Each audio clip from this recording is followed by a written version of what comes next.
अर्थ बहुधर्म जुत जो प्रगटावन सम्यक साके ज्ञान होय भिन्न आराधो लक्षण श्रद्धा जान दुहु में वेद अपादो सम्यक ज्ञान ज्ञान कारज है सोई युगपत होते हो प्रकाश दीपक ते होई वेद दो है परोक्ष पर कचित जमाई मति शुद्ध दोय परोक्ष अक्ष मन में उपजाई अवलियान बलिद दो देश प्रदक्षा द्रव्य क्षेत्र परिमाण लिए जाने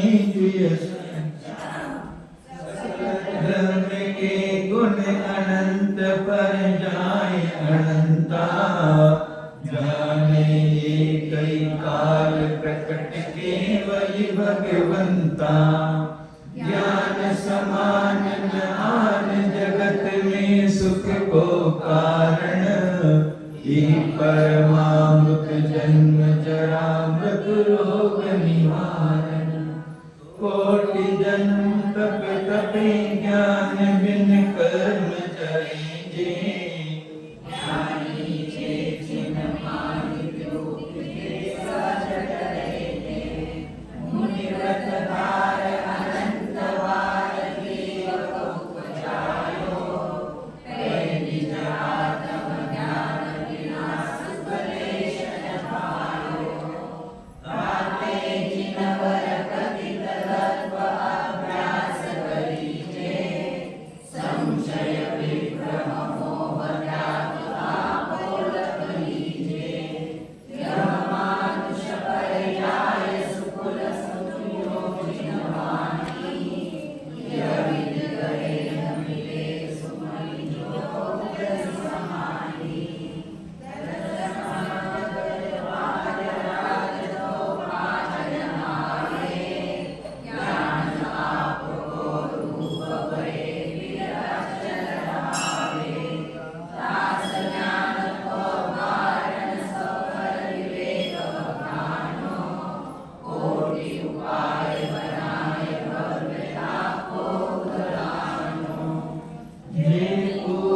शिव गए जाहि अरुआ दीजे हैं सो सब महिमा ज्ञान कनीश नाथ कहे हैं विषय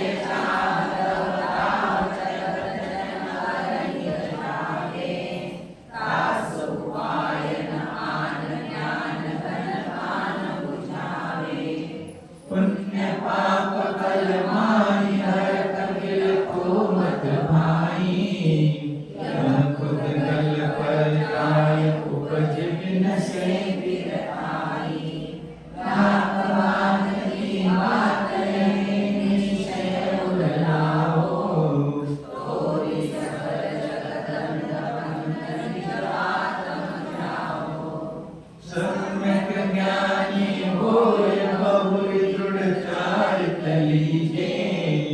एक देश सकल देश तसु भेद कहीजे रस हिंसा को त्याग वृथा सावरण समाए परवधिकार कठोर निंद नहीं जल मृतिका बिन हार नहीं कुछ कहे अदत्ता निज वनिता बिन सकल नारी सो रहे यहाँ तक कल हुआ था। अनुव्रत के 5 अनुव्रतों का स्वरूप बता रहे हैं।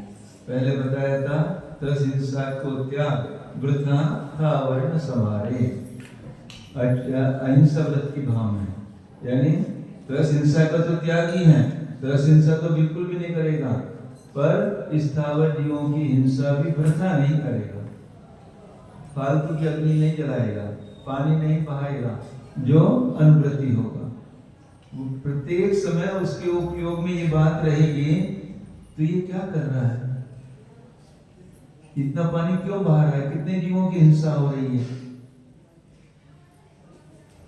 अभी हमें कितनी अज्ञानता है कि मिट्टी की धूल के एक कण में कितने जीव होंगे। मिट्टी की धूल के एक कण में कितने जीव होंगे। देखो, चिंतन करो, कितने जीव हैं उसके अंदर। अब मुनिराज पैर धुलाए, आप अपने घर बाहर पैर धोते हो ना, चरण प्रक्षालन किया, अब मुनिराज क्या करेंगे, वही पैर मिट्टी में पड़ेंगे। कितने जीवों के पैरों के साथ मर्दन होगा, क्योंकि पानी है ना पैर में, तो कितने जीवों की हिंसा होती है। ये बहुत मामूली, बहुत महीन यानी सूक्ष्म चीजें हैं और महाव्रती हैं, तो कैसे उनके ये पैर रखूंगा तो कितने जीवों की हिंसा होगी। देखो इस तरह ये एक एक वस्तु को विचार करके क्या चलता है इनके हृदय में, हमको तो कुछ नहीं लगता। श्रावक तो स्थावर की हिंसा का त्यागी नहीं है, उसको तो मकान भी बनाना पड़ेगा, उसको जल भी धारण करना पड़ेगा, सब करना पड़ता है, परंतु उसके मस्तिष्क में ये रहे कि तू ये क्या कर रहा है। इतना करने से कितने जीवों की हिंसा होगी। जो अतर फुले लाते हैं ना, अतर तो समझते हो ना, सेंट, कई सेंट तो इतनी कंसंट्रेट होते हैं कि उनकी जो स्मेल होती हम लोगों को भी पंचेंद्रियों की सहन नहीं होती। तो जो एक इंद्रिय दो इंद्रिय जो घ्राण इंद्रिय वाले जीव हैं, सूक्ष्म हैं, उनको कैसे उनकी मर जाते हैं उसकी गंध से वैसी। तो कुछ भी कार्य करें हम उसमें देखो अपने कि मेरे इस कृत्य से दूसरे जीवों को बाधा तो नहीं होगी। मैं तो बहुत देखता हूँ जब रास्ते सुबह सुबह विहार करते पूरा ऐसा छिड़काव करते घर के सामने, पूरा कितना पानी बहाते हैं, कितने जीवों की हिंसा करते, क्योंकि अज्ञानता है। कुछ आवश्यक थोड़ी है, थोड़े से भी काम चलता है। शुद्धि करनी है तो थोड़े पानी से भी हो सकती है, 1 बाल्टी 2 बाल्टी 4 बाल्टी, दिन में 3 बार 2 बार। तो क्या करेगा हिंसा का त्यागी, कितना कम से कम प्रधान थावर संहारे, स्थावर जीवों की भी बिना कार्य की हिंसा नहीं करेगा। और सत्य अनुभूत वाला कठोर निंद वध के वचन नहीं बोलेगा। और अचोरे व्रत का धारी, अनुव्रतधारी, जल मृत का बिन नहीं कहे, कुछ भी बिना दिए ग्रहण नहीं करेगा। देखो मेरे चोरी का दोस्त तो नहीं लेगा, ऐसा नहीं लेगा किसी की कोई चीज। निज वनिता बिन सकल नारी सो रहे विरता। और ब्रह्मचर्य अनुव्रत वाला जीव उसके अपने मन में भाव भी नहीं आएंगे पर स्त्री सेवन के तो, और स्त्री की ओर देखने के भी। एक जगह चर्चा चल रही थी, एक बार आपकी आंखों ने किसी स्त्री का रूप देखा, फिर दूसरी बार क्यों देखना, इसका मतलब तेरे अंदर दूसरी बार देखने के भाव उत्पन्न हुए, दूसरी बार क्यों देखना। तो आचार्य कहते हो वहां कमी है कुछ, उसको उस विषय को देखने का लोलुपी है, देखेगा। तो आचार्य कहते हैं अपनी पत्नी के बिना और अपने पति के सिवाय अन्य स्त्री को या अन्य पुरुष को उनसे वह विरक्त रहता है। अब आगे 5वां अपरिग्रह। अपनी शक्ति विचार परिग्रह थोरो राखे,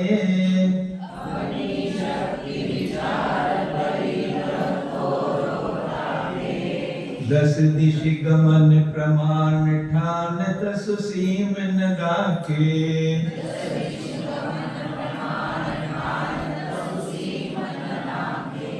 अपनी शक्ति विचार परिग्रह थोरो राखे, दस दिशि गमन प्रमाण ठान तसु सीम न गाके। परिग्रह परिमाण व्रत बहुत इंपॉर्टेंट है।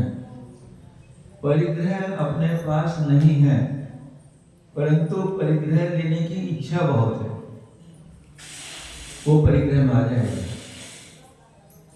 यानी इच्छा होना परिग्रह, वस्तु नहीं अपने पास और उसकी लालसा बड़ी, मेरे पास ये भी हो जाए, ये भी मिल भी नहीं रही, फिर भी इसकी इच्छा होना परिग्रह। मूर्छा परिग्रह का है।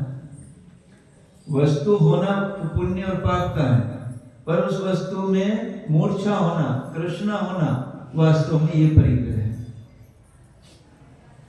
एक सेठ जी के पास बहुत माल है, पर उसकी उसमें मूर्छा नहीं है, तो उसको परिग्रह नहीं करेंगे। और एक पास किसके पास कुछ भी नहीं है और उसकी इच्छा हो रही बहुत, मेरे पास ये भी हो जाए, ये भी, तो उसको परिग्रह ही करेंगे। तो मूर्छा ही परिग्रह का कारण है, मूर्छा ही परिग्रह है। अपने पास जितना है परिग्रह थोड़ो राखे, थोड़ा परिग्रह, काम चलता है ना थोड़े से, हमारा काम चल रहा नहीं चल रहा,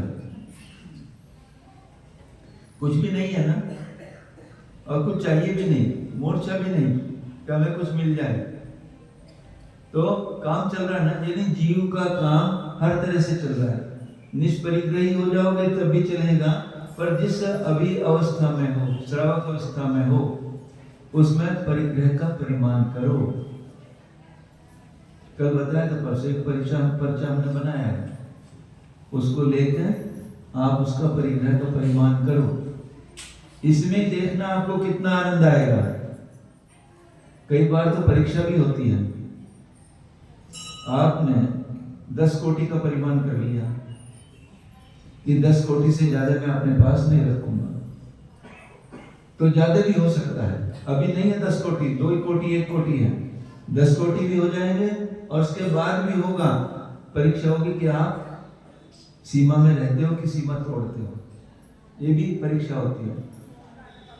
तो प्रत्येक वस्तु का मेरा जितना कम से कम चल जाए उतने कम का परिमाण करो, और उससे अंतराय कर्म का भी मैंने बताया था कि बंद होता है। अधिक साड़ी आपके पास है, एक साल में साड़ियों का नंबर नहीं आता पहनने का, सब कपाट में भरी हुई है, तो आपने अपने पास संग्रहित करके जो वस्तु दूसरे के काम आ सकती थी उसका अंतराय कर दिया, विघ्न कर दिया। और क्यों रखना, सीमा हो जाएगी तो इतना आनंद बरसता है कि बहुत आनंद, अपने अंदर विशुद्धि बढ़ती है। और एक फायदा है उसका, जो पुरानी साड़ी उनको निकाल के जाओ, नहीं पहनते जाओ, तो नई पहनने को मिलेगी, पुरानी पहनने को नहीं पड़ेगी, ये भी फायदा है। तो अपने परिग्रह का परिमाण करो, सोने चांदी का परिमाण करो, रुपए पैसे का, घर का, सब, घोड़ा, ये वाहन हो गए, घोड़े तो नहीं रहे, कार का, स्कूटर का, मोटरसाइकिल, कार, फोर व्हीलर, कितने मेरे नाम होने चाहिए। मेरे नाम क्यों होने चाहिए? ये सब हिंसा के उपकरण है, मुझे अपने नाम नहीं रखने, हिंसा के उपकरण। हाँ जी, कार आदि के बिना काम नहीं चलता, जाना में पड़ता है। प्रकृति समझेगा, आप अपने नाम करो, मेरे नाम मत रखो। तो आचार्य कह रहे ऐसे अपनी शुक्ति विचार करके मेरा कितने से काम चल जाएगा उतना परिग्रह का परिमाण करना चाहिए। अब आगे इसके आगे 12 व्रतों का वर्णन चल रहा है ना, तो 5 अनुव्रत यहाँ पर हो गए। कौन कौन से 5 अनुव्रत हुए? अहिंसा अनुव्रत, सत्य अनुव्रत, आचौर्य अनुव्रत, ब्रह्मचर्य अनुव्रत और ब्रह्मचर्य अनुव्रत का भी अपने सीमा करो। 1 महीने में हम 10 दिन का ब्रह्मचर्य रखेंगे, 5 दिन का रखेंगे, 15 दिन का रखेंगे, और करते करते सीमित इतना हो गया तो और सीमित करो उसको, और एक दिन ये आएगा पूर्ण ब्रह्मचर्य व्रत का धारी बन जाओगे। हाँ, इस तरह की कर सकते हो। आगे अब ये 12 व्रतों में 5 व्रत का हो गया, 3 गुण व्रत, 3 गुण व्रतों का दिग्व्रत, देशव्रत और अनर्थ दंड त्याग, ये 3 अनुव्रत। हाँ ठीक। ताहू में फिर ग्राम गली ग्रह पहले ऊपर है 10 दिश गमन प्रमाण ठान तसु सीम न रखे। पढ़ा था ये 10 दिशाओं में गमन का प्रमाण। 10 दिशा कौन कौन सी हैं? 4 दिशाएं, 4 विदिशाएं और ऊपर और नीचे, इनका हम प्रमाण कर सकते हैं। मान लीजिए अब तो विदेश जाने का बहुत ज्यादा प्रचलन है, बच्चे भी जा रहे हैं, विदेश जाना पड़ता है, डॉक्टरों को तो उनके बुलाने पर जाना भी पड़ता है। तो नियम कर लो कि हम इतनी बार विदेश जाएंगे, साल में कितना लगता, मान लीजिए हर महीने जाना पड़ता है 12 बार हो, तो 15 बार का कर लो, 15 बार से ज्यादा नहीं जाए। या और सीमित करते हो तो हम भारत की सीमा के बाहर नहीं जाए। ये हमारे चारों दिशाओं की और विदिशाओं की बंदी हो गई। भारत की जब सीमा कर ली तो चारों दिशाएं और चारों विदिशाएं इसमें आ गई 8 के 8। ऊपर यदि हवाई जहाज की यात्रा करते, सभी करते आजकल तो फैशन है, तो ऊपर हम कितनी सीमा कर सकते हैं? जितनी ऊंचाई तक विमान जाएगा। और क्या करोगे? रॉकेट में नहीं बैठेंगे। विमान जितनी ऊंचाई तक जाएगा उतनी सीमा, क्योंकि मान लीजिए आपने 1 किलोमीटर 2 किलोमीटर की सीमा की, विमान तो कितना जाता है? हाँ, कितना जाता होगा? 30,000 फुट तक। 30,000 फुट मतलब हो गया 10,000 मीटर मोटा मोटी, और 10,000 मीटर का मतलब हो गया मोटा मोटे 10 किलोमीटर। 10,000 मीटर 10 किलोमीटर तक। तो ऊपर तो अपने कोई और जाना नहीं है, तो जितने विमान की, मान लीजिए कई बार विमान की सीमा कोई ऐसे भी चालक होते हैं कि और ऊंचे ले जाते हैं, तो विमान की सीमा जितना विमान जाएगा उतनी सीमा हमारी ऊंची रहेगी, उससे जाने का कोई प्रश्न नहीं है। हाँ, ये तो वापस आएंगे। हाँ, जाएंगे तो वापस आने का सवाल है। बाह्य साधनों को वापरने की अपेक्षा है, क्योंकि उससे ऊपर, विमान से ऊपर जाने की अभी शक्ति नहीं है, और अभी इस पर्याय में वो भी उपलब्ध नहीं है मोक्ष जाने की भी। हाँ, अपने भावों को, अपनी विशुद्धि को इतनी उत्कृष्ट न देना कि आप बस ऐसा अनुभव करना कि मैं सिद्ध ही हूं। सिद्ध कहाँ रहते हैं? अच्छा बताओ डॉक्टर साहब, कहाँ रहते सिद्ध? कहाँ रहते हैं? हाँ, ये भी सही है, ये भी सही है। परमात्मा प्रकाश में दोनों आए। जब उन्होंने कहा कि सिद्ध सिद्धालय में रहते हैं, फिर उन्होंने दूसरे में कहा ये व्यवहार की अपेक्षा है। निश्चय ने तो डॉक्टर बता रहे अपने स्वरूप में रहना ये सिद्ध अवस्था है। जब वो स्थिति आएगी तो आपको, ये जीव को पता भी नहीं रहता कि तो 7 राज्य गमन कर रहा है, क्योंकि उस समय तो वो अपने स्वरूप में लीन है। 8 कर्मों का जब भार खत्म हो जाता है तो जीव ये नहीं सोचा कि मेरा भी 8 कर्म निकल गए, अभी मुझे 7 राज्य ऊपर गमन करना है, ऐसे भी वहां पर चिंतन नहीं चलता, वो समय भी हो जाता है, वो तो अपने स्वरूप में लीन रहते हैं। तो 10 दिश गमन की बात हो गई। नीचे कितना जाओगे? चलो ऊपर तो हवाई जहाज तक चले गए, नीचे कितना जाना? समुद्र में तो जाना नहीं नीचे।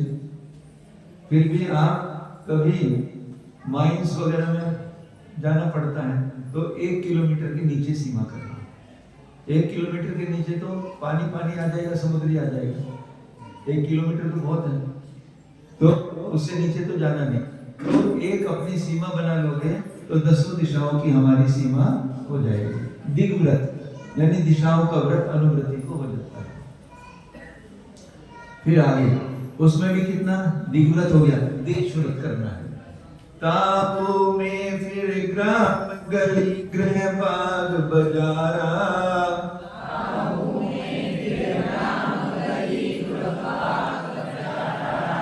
गमना गमन अपने प्रमाण ठान अन सकल निवारा।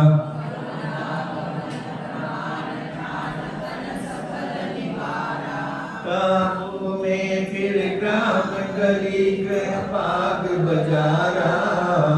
गमना गमन प्रमाण ठान अन सकल निवारा।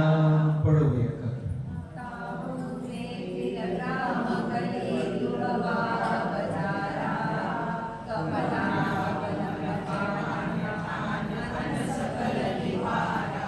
हाँ, अब दिशाओं का तो कर लिया, ये तो बहुत बड़ी सीमा है। उससे और देश व्रत कि अब ये तो मेरी दिशाओं की सीमा हो गई, अब उसमें भी ताहू में फिर ग्राम, मैं इतने गांव तक ही जाऊंगा। या यूं कह दो मैं 200 किलोमीटर ही जाऊंगा। चातुर्मास में कितनी सीमा करनी? एक ऐसे ही बता रहा हूं उदाहरण के, 200 किलोमीटर, 300 किलोमीटर, 400 किलोमीटर, 500 किलोमीटर कर लो। क्यों करते हैं सीमा? ये प्रश्न नहीं किया आपने। सीमा क्यों करनी? हाँ, उनकी सीमा के बाहर जो पाप हो रहे हैं उनका भी दोष हमको लग रहा है। कभी हम जा सकते हैं ना वहां पर। तो इसमें भी अब यदि मैंने 500 किलोमीटर की सीमा कर ली, मैं यहाँ से मुंबई तक ही जाऊंगा, ये चारों दिशाओं में मैं 500 किलोमीटर जाऊंगा, तो 500 किलोमीटर के तो बाहर इंडिया भी 4000 किलोमीटर और है, तो वहां हो रहे पापों से सब आप बच जाओगे। और उसमें भी इतने किलोमीटर की सीमा करने के पर भी रोजाना मैं इतने गांव तक ही जाऊंगा। आज मेरी 3 गांव में जाने की सीमा है, चाहे पूर्व पश्चिम उत्तर दक्षिण, जब भी कहीं भी जाऊंगा, यदि जाना है तो 3 गांव। और यदि और सीमित करें हो, अपने गांव में 3 गली पर्यंत ही मेरा गमन होगा, इसके बाहर नहीं। यानी कितने पापों से आप अपने को बचा लोगे। गली गृह इतने घरों तक ही, इतने घर तक ही मेरा गमन होगा। बाग बाग होते थे ना पहले, एक घर के बाहर, गांव के बाहर बाग है, तो उस बाग की सीमा तक ही मेरा बाहर जाना होगा। या बाजार, बस एक बाजार तक की मेरे जाने की सीमा। ऐसे अपने को सीमित कर सकते हो अपनी शक्ति के अनुसार, नियम टूटे नहीं। प्रतिदिन भी ये लिख सकते हो कि आज मेरी सुबह उठते ही 1 किलोमीटर की सीमा है, आधा किलोमीटर की सीमा है, चंद्र मंदिर तक जाना है, या इधर मुझे नदी तक जाना है, बस उसके पार ऐसे भी कर सकते हो। कोई बाधा है, कोई जाना हो, कार चला गई तो उसके लिए क्या? कुछ भी हो जाए नियम नहीं तोड़ूंगा। विश्व जयपुर में भगत जी थे ब्रह्मचारी, चातुर्मास में सीमा ली थी उन्होंने कि जयपुर की सीमा के बाहर नहीं जाऊंगा। तो बीच में, चातुर्मास के बीच में ऐसा योग बना कि मुनिराज ने कहा, या वहां के श्रावक आए कि हम गाड़ी लेकर शिखर जी की यात्रा पर जा रहे हैं। वो भैया जी के पास, ब्रह्मचारी के पास भी निमंत्रण है, भैया जी सब जा रहे हैं, आप भी चलो शिखर जी की वंदना करने के लिए। नहीं, मेरी तो जयपुर की सीमा है, मेरी सीमा है, मेरा नियम है, मैं शिखर जी की वंदना के लिए भी इतना कठोर नियम पालन करना, कुछ भी हो जाए। आपने चंद्रप्रभु मंदिर तक का नियम लिया और कहीं बाहर हॉस्पिटलाइज करना पड़ गया आपको, तो क्या करोगे? नहीं जाना। आज तो मेरी सीमा यहीं तक की है, यदि आयु होगी तो बिना हॉस्पिटल जाने भी नहीं मरूंगा, और आयु नहीं होगी तो हॉस्पिटल में जाकर भी मेरे प्राण निकल जाएंगे। ऐसा दृढ़ संकल्प रहना चाहिए। तो किसी भी अवस्था में अपने नियम को भंग नहीं करना, कुछ भी हो जाए। ये तो जो कार्य होते हैं ना, आप कह रहे हो ऐसी कोई अवस्था आ जाए, ये सब तो परीक्षाएं होती हैं, कुछ नहीं होता। कुछ भी हो जाए, मुझे अपने नियम को किसी भी परिस्थिति में भंग नहीं करना, ऐसी दृढ़ता। गमना गमन प्रमाण ठान, जाने आने का, कितनी दूर तक जाना आना है मुझे, उसका प्रमाण करके, उसका नियम करके, अन सकल निवारा, उतने का प्रमाण करके बाकी सबका त्याग। आज चतुर्दशी का मान लीजिए, चतुर्दशी का दिन है। आज मुने सभी वनस्पति का त्याग, फल भी नहीं खाना है, वनस्पति भी नहीं खाना है, भाजी भी पाला भी नहीं खाना। तो कितना बड़ा जीवों की हिंसा जो हो सकती थी या हो रही है, सब अनंतानंत वनस्पतिकाएं हैं, सबसे आपने अपने को बचा लिया, सीमित कर लिया। काम चलेगा नहीं चलेगा, सब चलता है। और उतना करो ना जितने से चल जाए। आप अपने सामर्थ्य देके, अपनी शक्ति देके उतना ही त्याग लो, बाकी का आप त्याग कर दो। हाँ, तो ये ठीक हो गया, ये दिग्विजय था, देशव्रत हो गया। अब यहाँ पर अब आगे अनर्थ दंड। काहू की धन हानि किसी जय हार न चिंते,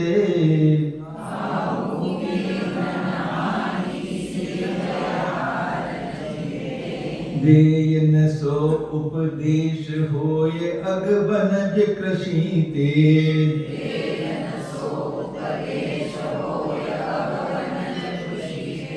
काहू की धन हानि किसी जय हार न चिंते,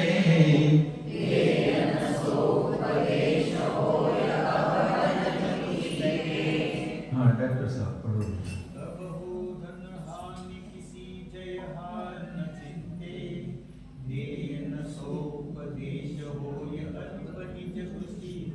अनर्थ दंड व्रत का चलना है। अज्ञानता से हम कितनी कितनी गलती कर बैठते हैं, सब अनर्थ दंड में आ रहा है। कोई पड़ोस की फ्लैट वाली महिला आपसे चाकू मांगने के आई, चाकू मांगने के आई, और आपने चाकू दे दिया। उसने क्या किया चाकू का?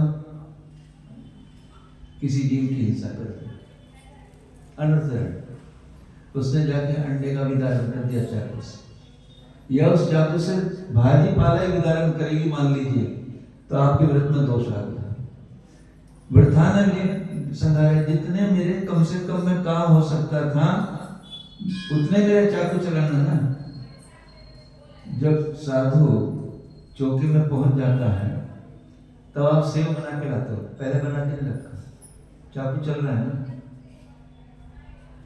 साधु कभी नहीं लेगा, लेगा तो दोषपूर्ण है वो। जितना भी आरंभ करना है साधु के जाने से पहले कर लो जो करना है। साधु अपने सामने ये करोगे तो उसको ये दोष लग जाएगा, मेरे सामने महाव्रती है ना। तो अनर्थ दंड कितने हम करते रोजाना।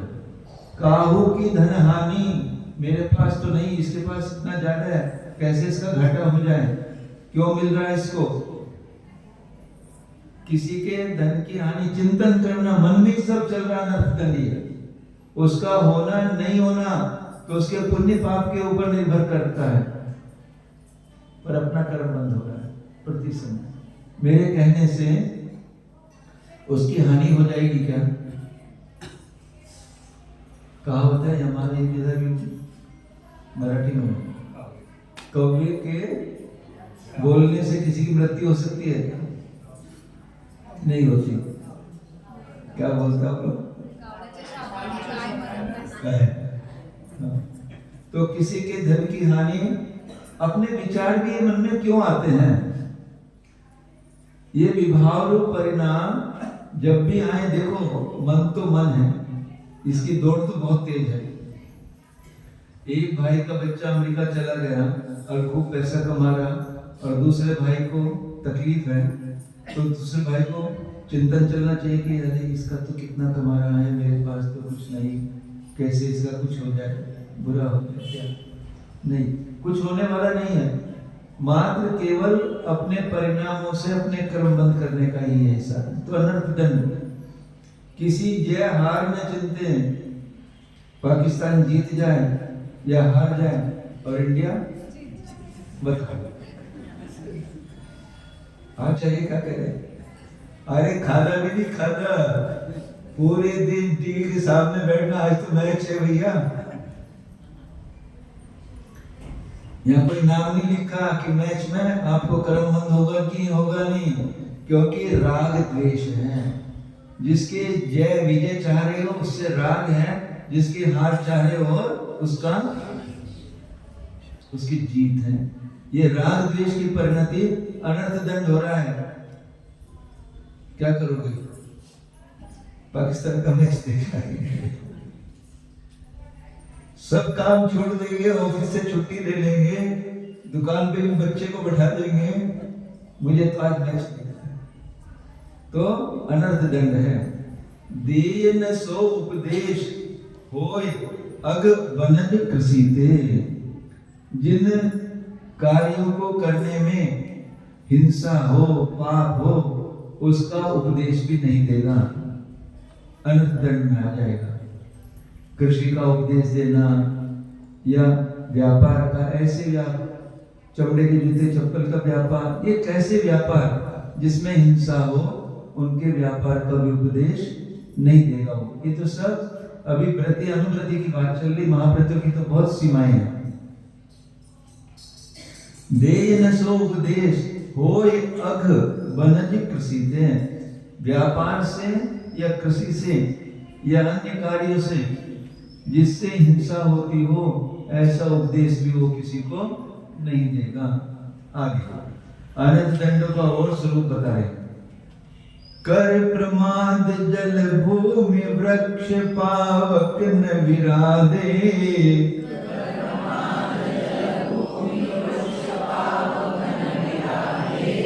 असि धनु हल हिंसोप करन नहीं दे यश लाधे।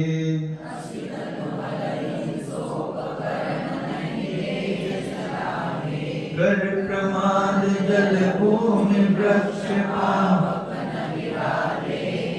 असि धनु हल हिंसोप करन नहीं दे यश लाधे। हाँ पढ़ो, इधर पीछे पढ़ो भैया, अपूर्व। कर प्रमाद जल भूमि वृक्ष पावक न विराधे।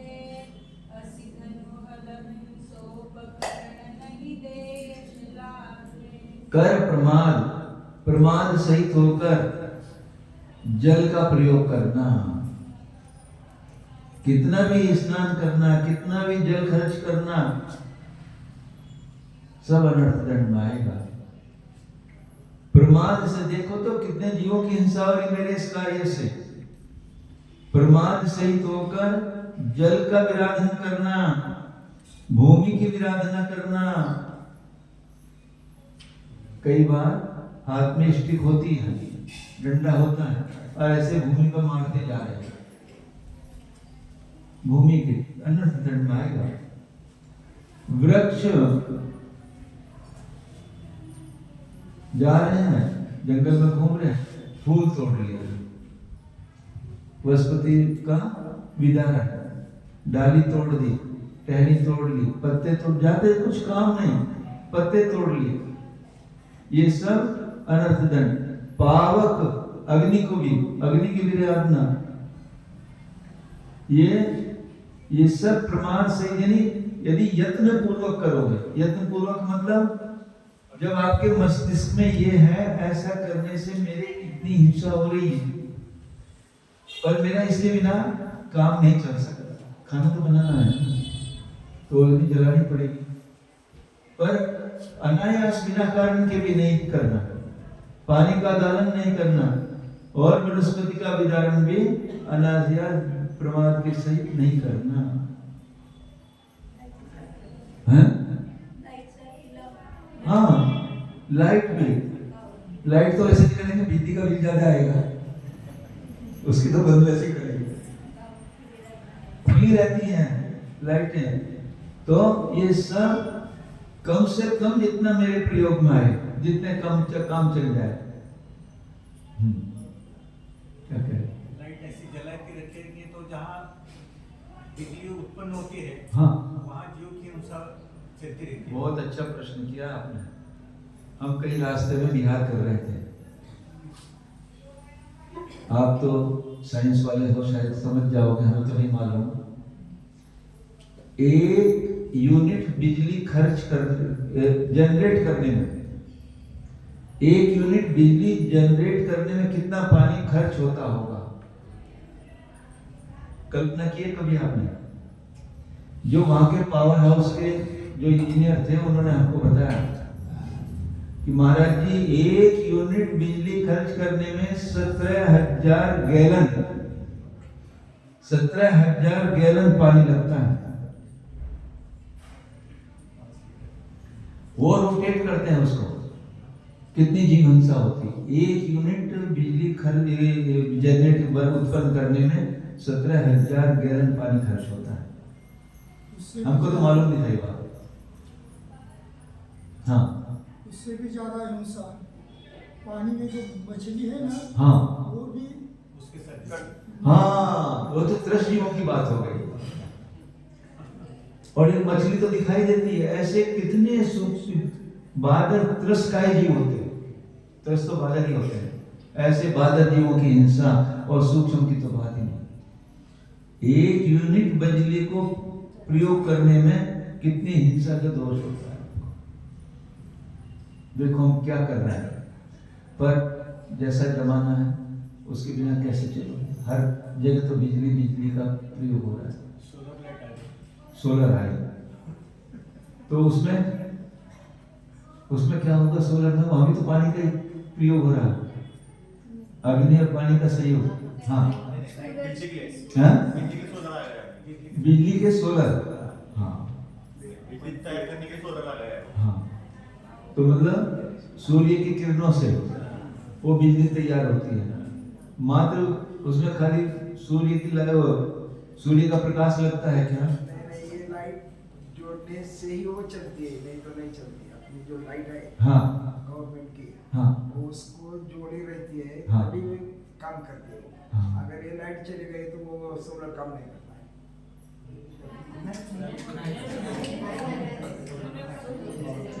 उत्पन्न करने में सूर्य का प्रकाश आवश्यक है। हमने सुना है जिस दिन घटा होती है 2-3 दिन यदि सूर्य नहीं निकला तो वो जनरेट कम होती है, ऐसा हमने सुना है। तो कहने का तात्पर्य समझना है कि हम अपनी आवश्यकताओं को कितना कम कर लें। हमें मालूम है कि बिजली खुली रही तो हम कितना हिंसा के भागी हो रहे हैं, बस इतना ध्यान में आना चाहिए। और आप कैसे अनर्थ बता रहे, 80 माने तलवार तो एक ये इंडिकेशन है। तलवार माने काटने का वाला, यानी चाकू छुरी आदि भी उसमें भी आ जाएंगे तलवार में। धनु यानी धनुष, हल खेती वाले हल, और ये सब हिंसा के उपकरण। जितने भी हिंसा के उपकरण हैं, नहीं दे यश लागे, इनको नहीं दे, इनको दूसरे को नहीं देना चाहिए प्रयोग करने के लिए। मना कर दो कोई बात नहीं, नहीं दे, हमारे पास नहीं देंगे हम। क्योंकि जो दूसरा आदमी उसका प्रयोग करेगा वो कहाँ करेगा? आप तो चाकू का प्रयोग करोगे तो देखभाल के करोगे, इसमें जीव तो नहीं है, तो उसका चाकू का प्रयोग करेगा। दूसरा क्या, उसको क्या मतलब? जिसको चाकू दिया वो तो फट फट फट फट काट देगा। तलवार किसी को दी, पता नहीं कितने को मार के आएगा। धनुष आजकल वो चल रहा बच्चों को खेल के लिए, वो एक यूं आती है तिरछी, उसमें रबर लगाते हैं और छोटी छोटी कंकर मारते हैं। क्या बोलते? गुलेल बोलते हैं ना। और ऐसे खेलते हैं और पक्षियों पे निशान लगाते हैं, मार देते हैं पक्षियों को, उनको पता नहीं रहता। इसको तो छोड़ो, और नई चीज बता रहा हूं, मैंने देखा आजकल तो इलेक्ट्रॉनिक का जमाना है ना। मॉल में जाते हैं बच्चे, हमें तो पता नहीं था, हम गए थे एक बार मॉल में छोटे बच्चों के लिए, मुझे ये करना है, मैंने कहा तो वो जो वहां से बटन दबाते हैं तो एक गोली स्ट्राइक होती है और जाकर मछली को या किसी को मारती है।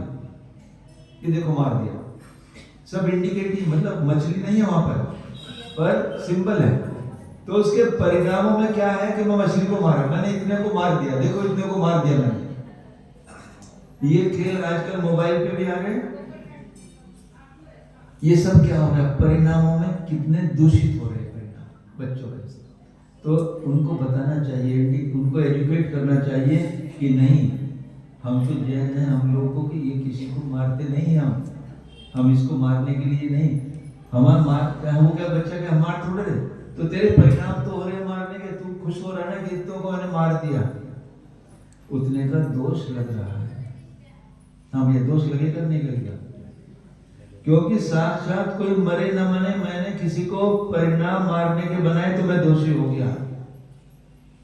एक जगह आया था, मुझे तो पता नहीं, कोई एडवोकेट बैठा होगा तो उसको मालूम होगा, मर्डर करना और अटेम्प्ट टू मर्डर, इसमें कौन से के ऊपर धारा ज्यादा लगेगी? अटेम्प्ट टू मर्डर पर ज्यादा लगती है। अभी मारा भी नहीं, मारने की योजना बनाई, उसके ऊपर ज्यादा धारा लगी। क्यों? उसके सारे परिणाम ऐसे दूषित हुए, मारे भी नहीं अभी किसी को, फिर भी तूने इतने कर्मों का तो बंद कर दिया। तो असी धन हरो हिंसा उपकरण नहीं दे, यश लागे, इन सबको नहीं दे तो इतने यश की उसको प्राप्ति होगी, क्योंकि पुण्य कर्म का बंद होगा, पाप नहीं होगा। तो अनर्थ दंड अपना चल रहा है, अपने जीवन में अज्ञानतावश हम कैसे कैसे पाप कर रहे हैं, तो उनसे प्रतिक्षण बचने का प्रयास करना चाहिए। आगे कल करेंगे, समय हो रहा है, ध्यान करें।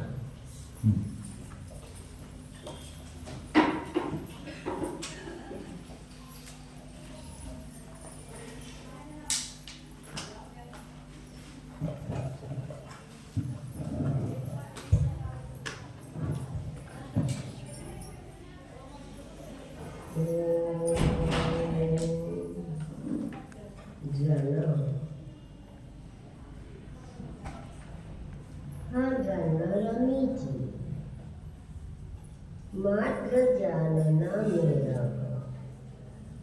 किसको जानना? पर को, रस्म को, स्व को जानना मेरा। जब हम पर को जानते हैं तो नियम से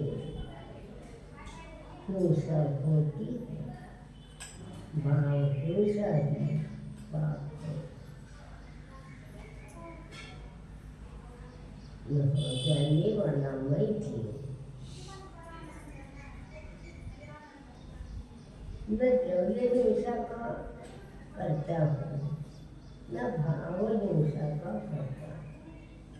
मैं तो अपने भावों का करता हूँ, पर्यायातीत नहीं हूँ।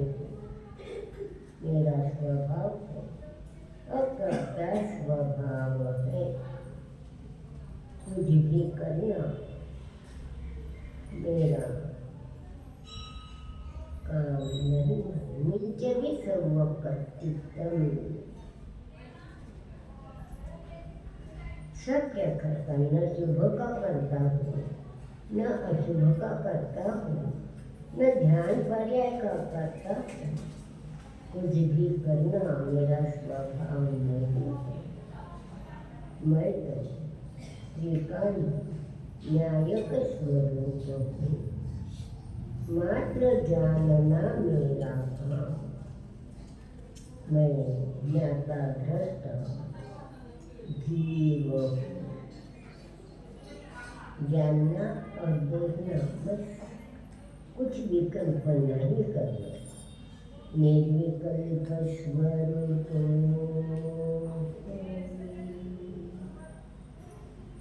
एको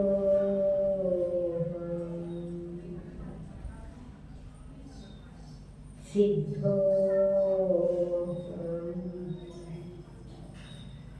शुद्धो बुद्धो न्यायको